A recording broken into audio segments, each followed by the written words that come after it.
lulutuin ko pala ngayon is ham with mushroom. Bacon pala siya, bacon. Bacon pala yan. Bacon. Yan. Simple dish lang ang lulutuin ko ngayon. Para madaling lutuin. Mga 5 minutes lang yan. Luto na lahat. Luto na yan.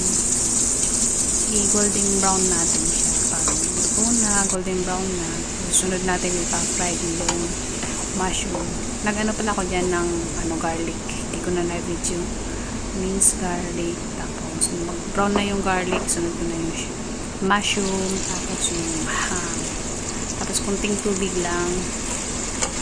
Binigyan ko din pala siya ng ng chicken powder para may lasa. Pag luto na yung mushroom, okay na yan. Simple dish lang tayo ngayon. Madaling lutuin. Yan ba, may idea kayo. Thanks you.